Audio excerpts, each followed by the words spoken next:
स्वागत है आप सबका अपने इंजीनियर्स फाउंडेशन इंस्टीट्यूट में।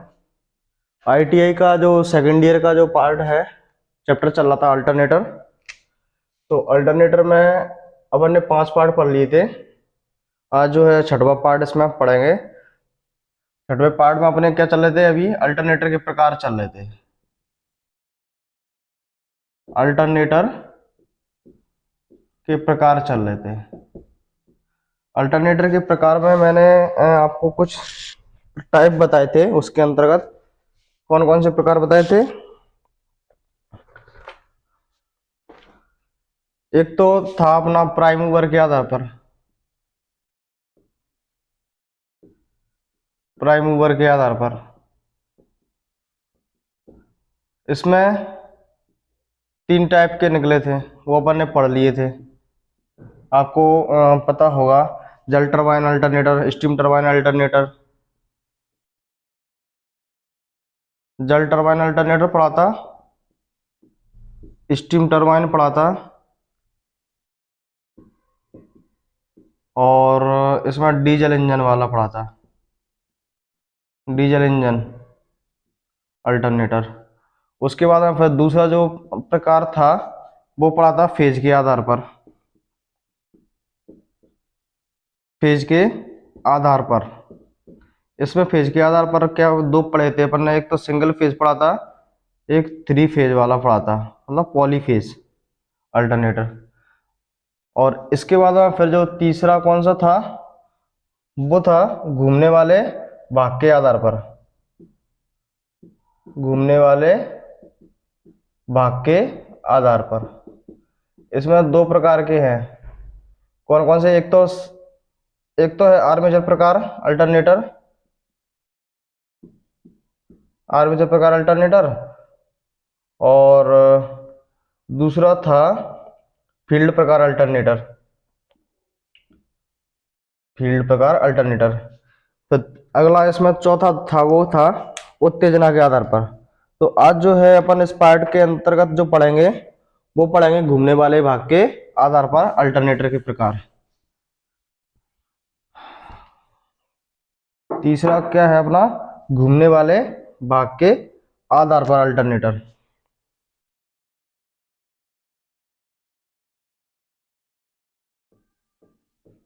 घूमने वाले भाग के आधार पर अल्टरनेटर। घूमने वाले भाग के आधार पर अल्टरनेटर की बात की जाए तो इसमें क्या है कि ये अल्टरनेटर 2 प्रकार के होते हैं।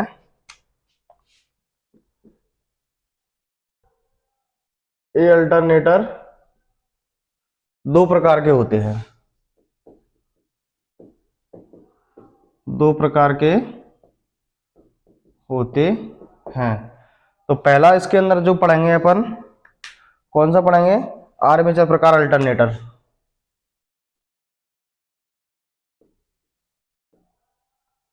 आर्मेचर प्रकार अल्टरनेटर, आर्मेचर प्रकार के अल्टरनेटर पढ़ेंगे इसमें। तो आर्मेचर प्रकार के अल्टरनेटर में क्या होता है, आर्मेचर प्रकार के अल्टरनेटर घूमने वाले की क्या आधार पर आर्मेचर प्रकार का अल्टरनेटर। तो ये जो अल्टरनेटर होता है इस तरीके का होता है। मैं आपके सामने 2 डायग्राम बनाऊंगा।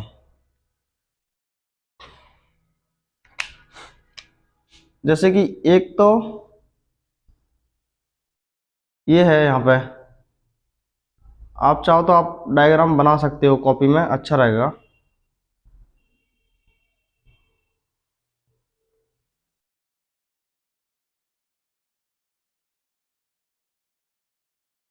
यहाँ पे एन एस एन एस, और बीच में क्या रखा हुआ है, ये है रोटर, ये घूमेगा। और ये क्या है, आर्मेचर की बाइंडिंग है।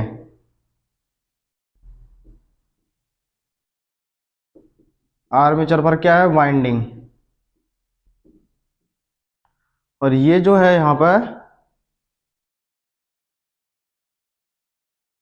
ये क्या है, फील्ड की बाइंडिंग है, फील्ड बाइंडिंग। तो इसमें जो है चुंबकीय क्षेत्र बनेगा, एन से एस की तरफ जो है बल रेखाएं जाएंगी, यहाँ एन से एस की तरफ बल रेखाएं जाएंगी, इधर एन से एस की तरफ जाएंगी, यहाँ एन से एस की तरफ बल रेखाएं जाएंगी। तो कहने का मतलब ये है कि इसमें क्या है, आर्मेचर घूमेगा। आर्मेचर जो घूमेगा, एक मैं सिंपल डायग्राम यहाँ पर बना देता हूँ, यहाँ एन और यहाँ एस, ये चुंबकीय बल रेखाएं हैं। इससे आप थोड़ा सा समझने में आसानी रहेगी। ये चुंबकीय बल रेखाएं हैं। अब यहाँ पर क्या है, ये आर्मेचर रखा, रोटर रखा हुआ है, रोटर रखा हुआ है, आर्मेचर या धारावाही चालक। तो इसमें क्या होता है, घूमने वाले भाग के आर्मेचर प्रकार के अल्टरनेटर में रोटेटिंग आर्मेचर, आप तो चाहो तो यहाँ पर रोटेटिंग भी लगा सकते हो, रोटेटिंग आर्मेचर प्रकार अल्टरनेटर। रोटेट मतलब होता है घूमना, क्या होता है, रोटेट मतलब होता है घूमना। तो इसमें क्या है, चुंबकीय क्षेत्र जो रहेगा वो तो कैसा रहेगा, जो चुंबकीय क्षेत्र है, चुंबकीय क्षेत्र मतलब मैग्नेट फील्ड, मैग्नेट फील्ड कैसा रहेगा, स्थिर रहेगा, स्थिर रहेगा। और आर्मेचर क्या करेगा, इसमें घूमेगा, आर्मेचर घूमेगा। तो इसमें जो ईएमएफ जनरेट होगा वो तो वो आर्मेचर के धारावाही चालक की सिरों पर उत्पन्न होगा, जहाँ पे ईएमएफ, क्योंकि बल रेखाएं कटेंगे तो ईएमएफ उत्पन्न होगा। तो इसको बोलते हैं आर्मेचर प्रकार के अल्टरनेटर। आर्मेचर प्रकार में बस आपसे इतना पूछा जाएगा कि आर्मेचर घूमता है या फील्ड का चुंबकीय क्षेत्र घूमता है। तो इसमें क्या है कि आर्मेचर घूमेगा, आर्मेचर घूमेगा इसके अंतर्गत। तो इसमें आप इसको उतार लेना, तो मैं यहाँ पर लिख देता हूं, इसमें फील्ड वाइंडिंग स्थिर रहती है,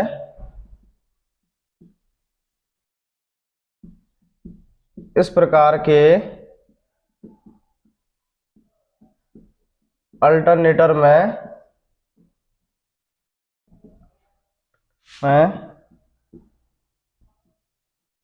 फील्ड वाइंडिंग स्थिर रहती है एवं आर्मेचर वाइंडिंग में आर्मेचर घूमता है, आर्मेचर घूमता है। वही चीज मैंने बताई थी कि इसमें क्या अल्टरनेटर, इस प्रकार के अल्टरनेटर में फील्ड वाइंडिंग तो जो है स्थिर रहेगी, जो फील्ड का जो फ्लक्स है वो स्थिर रहेगा, लेकिन आर्मेचर घूमेगा, आर्मेचर घूमेगा। फिर है आर्मेचर में जो आर्मेचर बाइंडिंग में,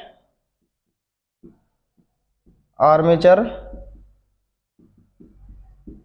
वाइंडिंग में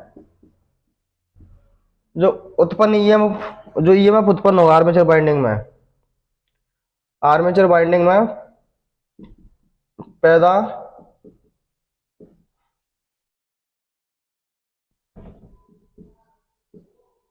विद्युत वाहक बल,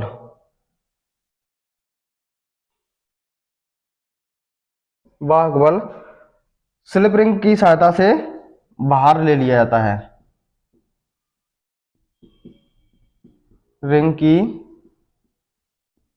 सहायता से बाहर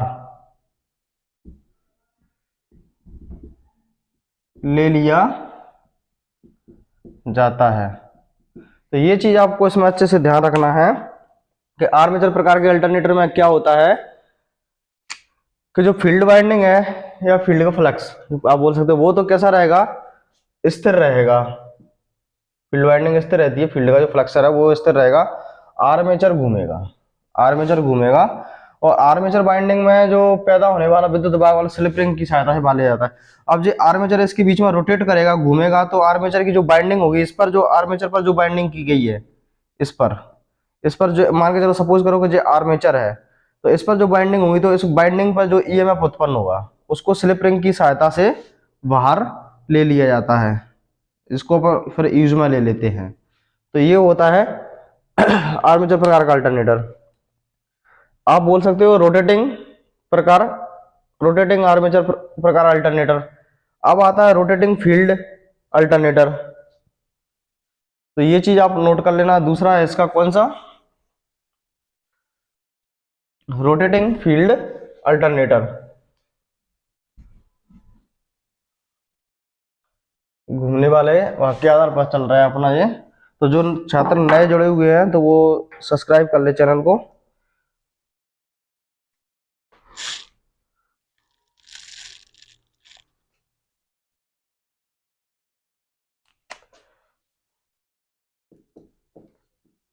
फील्ड प्रकार का अल्टरनेटर, रोटेटिंग फील्ड प्रकार का अल्टरनेटर बोल दो या फील्ड प्रकार का अल्टरनेटर बोल दो। इसमें फील्ड की जो वो रहेगा वो रोटेट करेगा।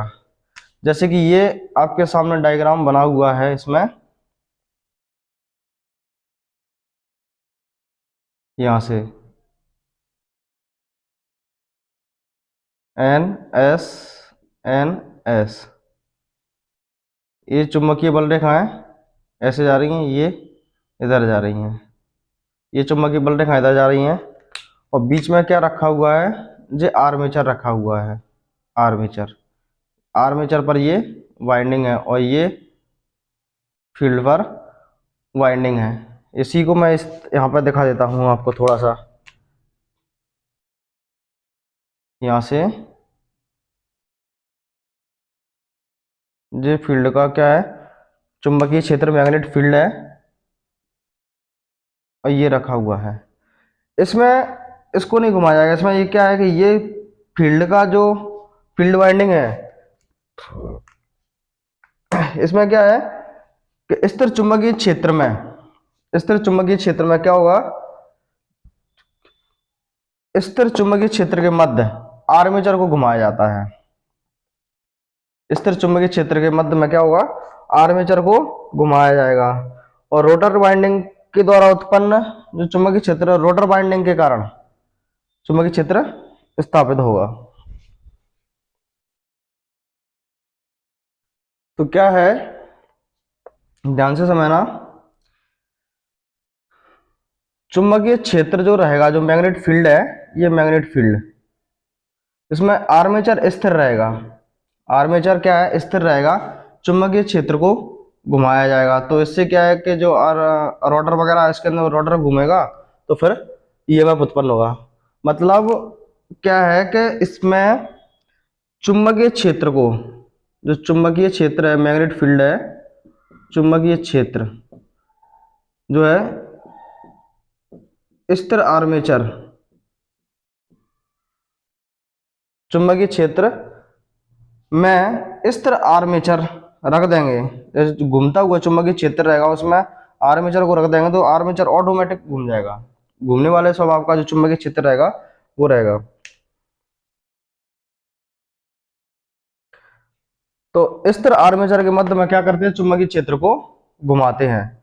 इसमें रोटर की जो वाइंडिंग है उसमें जो ईएमएफ उत्पन्न होगा उसको दो स्लिप रिंग की सहायता से के द्वारा डीसी की आवश्यकता देनी पड़ती है, डीसी की आवश्यकता पड़ती है। तो इसमें मैं इसकी जो मेन चीजें हैं इसमें कुछ ऐसा खास नहीं है, तो मैं नोट कर देता हूं आपको।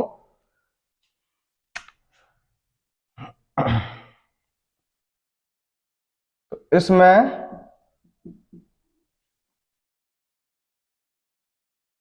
चुंबकीय क्षेत्र,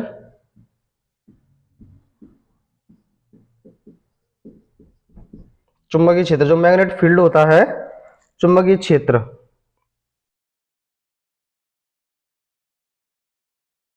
स्थिर चुंबकीय क्षेत्र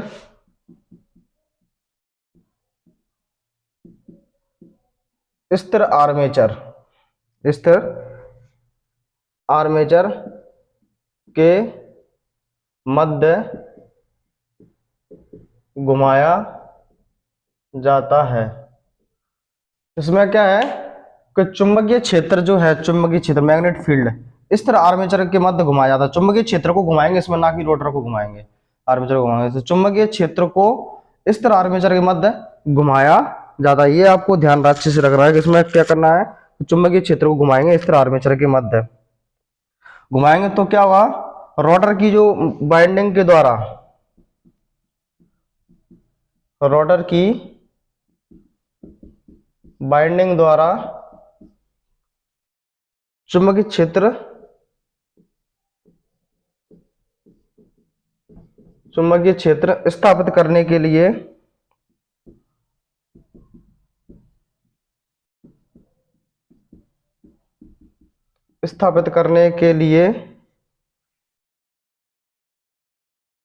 दो स्लिप रिंग के द्वारा,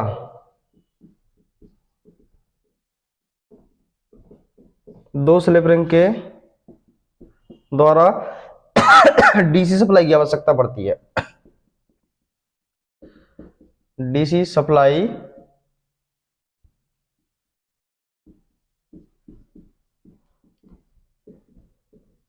आवश्यकता पड़ती है।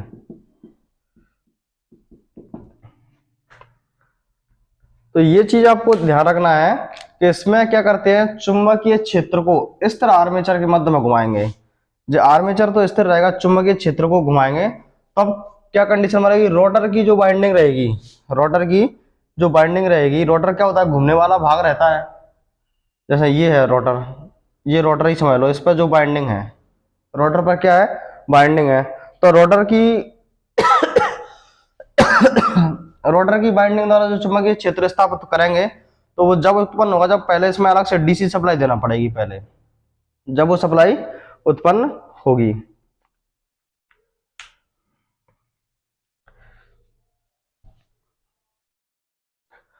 अब चौथा जो आएगा अल्टरनेटर, वो आएगा उत्तेजना के आधार पर अल्टरनेटर। तो उत्तेजना के आधार पर अल्टरनेटर की बात करते हैं। उत्तेजना के आधार पर अल्टरनेटर,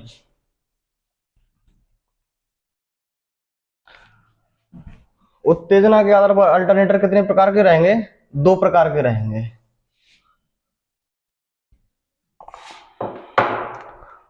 उत्तेजना के आधार पर अल्टरनेटर के प्रकार,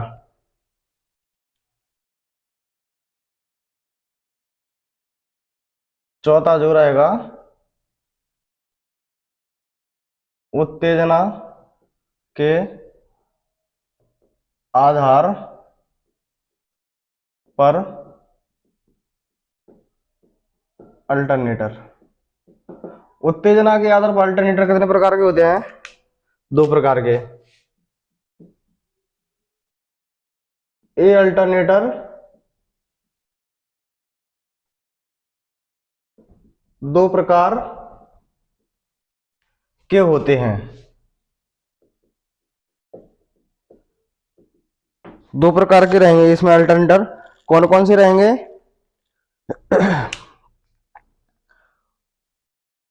स्व उत्तेजक मतलब सेल्फ एक्साइटेड और सेपरेटरी एक्साइटेड, दो प्रकार के रहेंगे इसमें। इसको बोलते हैं स्व उत्तेजित अल्टरनेटर, जो स्वयं में एक्साइटेड होते हैं। एक होते हैं पृथक उत्तेजित। तो सबसे पहले अपन क्या पढ़ेंगे, स्व उत्तेजित अल्टरनेटर, स्व उत्तेजित अल्टरनेटर, स्व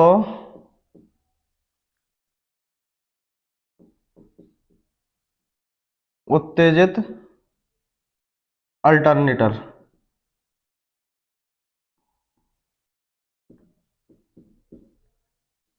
इसको इंग्लिश में बोलते हैं, नाम लिख देता हूं मैं इंग्लिश में इसका, सेपरेटरी और self excited generator.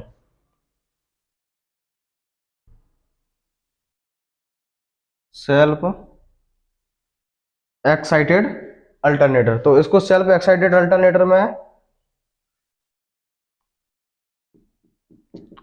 Excited alternator, क्योंकि ये दोनों नाम से भी आ जाता है, सेल्फ एक्साइटेड अल्टरनेटर। नाम से ही पता चल रहा है कि इसमें सेल्फ जो है स्टार्ट हुआ। अब इस अल्टरनेटर में क्या होता है, वो चीज आपको अच्छे से समझना है थोड़ा सा।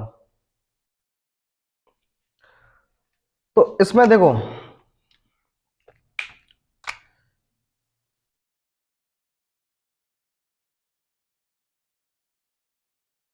ये फील्ड पोल है,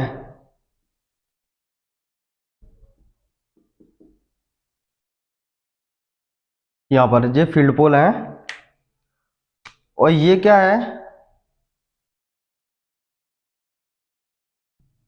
रोटर की शाफ्ट है। शाफ्ट समझ सकते हो उसको, क्या है, शाफ्ट है। तो इस शाफ्ट पर क्या होता है, यहां पर ये क्या है, शाफ्ट है, शाफ्ट है, और यहीं पर क्या है, ये रोटर है, और ये रोटर की क्या है, बाइंडिंग है यहां पर।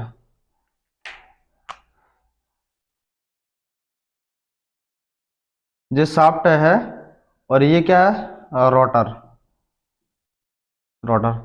तो रोटर पर क्या है, रोटर पर भी बाइंडिंग की गई है यहाँ पर, और ये क्या है, शाफ्ट है। तो शाफ्ट पर एक अलग से क्या करते हैं, जो डीसी शंट या कंपाउंड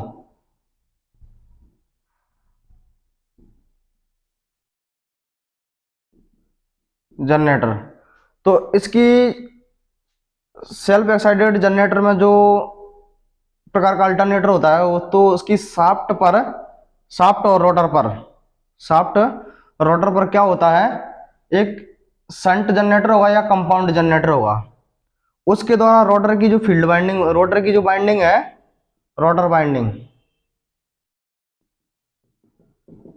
रोटर बाइंडिंग को डीसी सप्लाई दी जाती है स्टार्ट करने के लिए। एक्साइटेड मतलब स्टार्ट करना, किसी चीज को उत्तेजित करना। मान के चलो, वो मैंने एक एग्जांपल दिया था, एक कमरे में क्या है कि 3 स्टूडेंट हैं, अब ये स्टूडेंट अकेला बेचारा पढ़ता रहता है, ये इसका इनका पढ़ने में मन नहीं लगता, इनका घूमने में ज्यादा मन लगता है, घूमने में, ये पढ़ने वाला है। तो अब ये तो चाचा मुंह उठा के चल देते हैं, लेकिन इसको क्या है, एक्साइटेड करना पड़ता है अलग से कि अरे वहां जाएंगे तो ऐसा वो ये होगा वो होगा, तो इसको एक्साइटेड करना पड़ता है। अब ऐसे ही इसमें क्या है, इसकी जो रोटर की जो बाइंडिंग है, सेल्फ एक्साइटेड में जो रोटर की बाइंडिंग है, इसको क्या करना पड़ता है, डीसी सप्लाई की जरूरत पड़ती है इसको देने के लिए। तो वो जो डीसी सप्लाई कहाँ से देती है, क्योंकि इसमें 100 उत्तेजित अल्टरनेटर की शाफ्ट पर ही क्या होता है, संट या कंपाउंड कोई एक जनरेटर रहता है, तो उसके द्वारा उसकी रोटर की जो फील्ड वाइंडिंग है, रोटर की फील्ड वाइंडिंग को डीसी सप्लाई देंगे तब वो स्टार्ट हो जाएगा। इस प्रकार से वो इसमें ईएमएफ उत्पन्न हो जाता है। ये चीज आपको ध्यान रखना है, पूछेगा वो आपसे पेपर में कि जो सेल्फ एक्साइटेड अल्टरनेटर होते हैं उसको उत्तेजित कैसे किया जाता है, तो तो उसकी शाफ्ट पर क्या होता है, संट या कंपाउंड जनरेटर होता है, उसके द्वारा उस पर सप्लाई दी जाती है, डीसी सप्लाई, उसके द्वारा उस जनरेटर को, अल्टरनेटर को स्टार्ट किया जाता है। तो इसमें मैं नोट कर देता हूं आपको।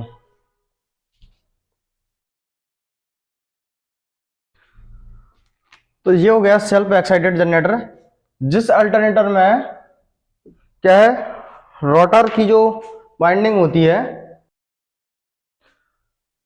तो जो क्या है कि जिस अल्टरनेटर में रोटर बाइंडिंग, रोटर पर जो बाइंडिंग होगी ये है रोटर बाइंडिंग, रोटर बाइंडिंग को उत्तेजित मतलब एक्साइटेड करने के लिए डीसी सप्लाई दी जाती है।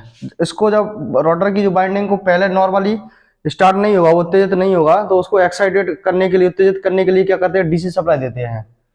तो आपसे पूछा जाएगा कि किस जनरेटर को डीसी सप्लाई से उत्तेजित बाइंडिंग को, रोटर बाइंडिंग को एक्साइटेड किया जाता है, तो 100 सेल्फ एक्साइटेड जनरेटर में। अब बात आती है कि रोटर डीसी सप्लाई कहां से दी जाती है, तो रोटर वाइंडिंग को डीसी सप्लाई देने के लिए, रोटर वाइंडिंग को डीसी सप्लाई देने के लिए अल्टरनेटर की शाफ्ट पर, रोटर शाफ्ट पर डीसी शंट या डीसी कंपाउंड जनरेटर स्थापित होता है, इसी के द्वारा डीसी सप्लाई दी जाती है। इसी के द्वारा, यहां पर मैं सही तरीके से लिख देता हूं, इसी के द्वारा, इसी के माध्यम से, इसी के माध्यम से डीसी सप्लाई रोटर बाइंडिंग को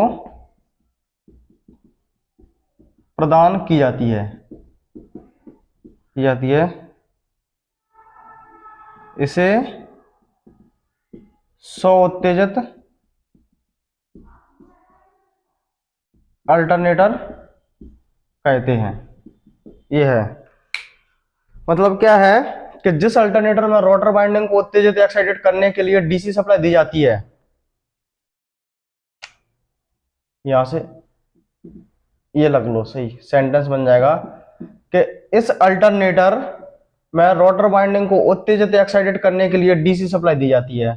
और रोटर वाइंडिंग को डीसी सप्लाई देने के लिए अल्टरनेटर की शाफ्ट, जो रोटर होता है अल्टरनेटर का, जो शाफ्ट पर जो रोटर है, शाफ्ट पर रोटर कसा होता है, तो उस रोटर पर क्या है, शाफ्ट पर डीसी शंट या डीसी कंपाउंड जनरेटर स्थापित होता है। इसी के माध्यम से डीसी सप्लाई रोटर वाइंडिंग को प्रदान की जाती है। इसे क्या कहते हैं, स्व उत्तेजित अल्टरनेटर कहते हैं। तो ये चीज आपको अच्छे से ध्यान रखना है कि इसमें जो सेल्फ एक्साइटेड जनरेटर है, इसमें जो सप्लाई दी जाती है वो शंट जनरेटर या कंपाउंड जनरेटर के माध्यम से दी जाती है। शंट जनरेटर कंपाउंड जनरेटर कहाँ होता है, रोटर की शाफ्ट पर स्थापित होता है। अब इसमें एक और आता है सेपरेटरी एक्साइटेड अल्टरनेटर, तो उसको पढ़ते हैं सेपरेटरी एक्साइटेड अल्टरनेटर को। अब इस सेपरेटरी एक्साइटेड जनरेटर में क्या होता है, इसमें भी डीसी सप्लाई दी जाती है, इसमें भी डीसी सप्लाई दी जाती है रोटर बाइंडिंग को, लेकिन इसमें क्या होता है कि अलग से दी जाती है, पृथक से, बैटरी के द्वारा या जनरेटर के द्वारा, जनरेटर के द्वारा दी जाएगी। लेकिन ये क्या, पहले में तो क्या था, सेल्फ में उसकी शाफ्ट पर स्थापित था, कौन सा, डीसी शंट या डीसी कंपाउंड, तो वहीं से वहीं दी जाती है। लेकिन इसमें अलग से दी जाएगी बाहर से, इसलिए इसको पृथक बोलते हैं। पृथक मतलब अलग से बैटरी के द्वारा दी जाएगी, ये शाफ्ट पर स्थापित नहीं होंगे ये। तो जैसे कि मान के चलो ये क्या है, ये फील्ड वाइंडिंग है, ये वाली, ये क्या है, बीच में रोटर है, और ये रोटर पर क्या है, बाइंडिंग है। तो उसमें ये क्या है, शाफ्ट है, ये शाफ्ट है। तो सेल्फ एक्साइटेड में क्या करते थे, शाफ्ट पर ही डीसी शंट या डीसी कंपाउंड, शंट या कंपाउंड जनरेटर था, शंट या कंपाउंड जनरेटर था, उसी के माध्यम से सप्लाई जाती है। लेकिन इसमें क्या है कि शाफ्ट पर ये स्थापित नहीं है, ये क्या अलग से बैटरी, जो बैटरी होती है या जनरेटर होता है, उसके द्वारा सप्लाई देंगे, अलग से कनेक्शन दिए जाते हैं। तो पहले सप्लाई दे देंगे, उसके बाद फिर वो स्टार्ट हो जाता है। तो इस तरीके से इसको क्या बोलते हैं, पृथक उत्तेजित। पृथक मतलब अलग से दी जाएगी सप्लाई, तो दी जाएगी डीसी, लेकिन वो अलग से दी जाएगी, जहां पर उसमें शंट और कंपाउंड जिंक सेट थे शाफ्ट पर ही, लेकिन इसमें अलग से देंगे। तो बस इसमें इतना ध्यान रखना है आपको। तो ये है कि इस प्रकार के अल्टरनेटर में रोटर वाइंडिंग को उत्तेजित करने के लिए, मतलब एक्साइटेड करने के लिए डीसी सप्लाई देंगे। डीसी सप्लाई तो उसमें भी देते थे, बात को समझना ध्यान से, उसमें शाफ्ट पर ही क्या होता था, शंट या कंपाउंड जनरेटर सेट रहता था, किसमें, सेल्फ वाले में, स्व उत्तेजित में। लेकिन इसमें जो सप्लाई देंगे रोटर वाइंडिंग को उत्तेजित करने के लिए, अलग से डीसी सप्लाई देंगे। वो कैसे देंगे, बैटरी या डीसी जनरेटर से देंगे, बाहर से, उसी में सेट नहीं रहेगा, बाहर से बैटरी से देंगे उसको। तो ये आपको इसमें ध्यान रखना है। तो ये आपके जनरेटर के जो प्रकार थे वो खत्म हो गए हैं। अब इसमें कुछ चीजें और हैं अभी, तो वो अभी खत्म नहीं हुई है। फेज क्रम वगैरह है, पिच फैक्टर वगैरह है, तो वो चीजें अपन अगले पार्ट में कवर करेंगे। तो लगभग 1-2 पार्ट और में ये अपना चैप्टर फिनिश हो जाएगा। 1-2 पार्ट में, 1 या 2 पार्ट और अपलोड होंगे, 6 तो जो हो गया, 7 या 8 में ये चैप्टर कंप्लीट हो जाएगा। तो बस इसमें कुछ थोड़ी बहुत चीजें और बची हुई हैं। हानि बची हुई है, हानि तो इसमें वही की वही है जो मैंने जनरेटर में पाई थी, या जनरेटर में पाई थी, ट्रांसफार्मर में पाई थी, वही हानियां सेम रहती हैं। वो कोर में और बाइंडिंग में जो हानियां होती हैं, बाकी का इसमें कुछ विधियां, थोड़ी बहुत विधियां है, मतलब वो क्या है, इसके अंदर पिच फैक्टर वगैरह है, फेज सीक्वेंस है, फेज क्रम है, 2 अल्टरनेटर समांतर क्रम में चला रहे हैं। तो वो अपन 7वें पार्ट में, लगभग 7वें पार्ट में ये अपना खत्म हो जाएगा। इसके बाद में कुछ और नया चैप्टर स्टार्ट करेंगे। जो छात्र स्टूडेंट नए जुड़े हैं वो चैनल को सब्सक्राइब जरूर कर लें। और जो ITI कंप्लीट हुई है, टेक्निकल की भर्ती देना चाहते हैं ITI से, तो वो भर्ती के लिए सब्सक्राइब कर सकते हैं, उनकी इच्छा है तो उनके लिए प्रॉपर क्लास मिलती रहेगी। और जो सेकेंड ईयर में चल रहा है उनको तो पढ़ना ही है। मिलते हैं नेक्स्ट वीडियो में, जब तक के लिए जय हिंद जय भारत।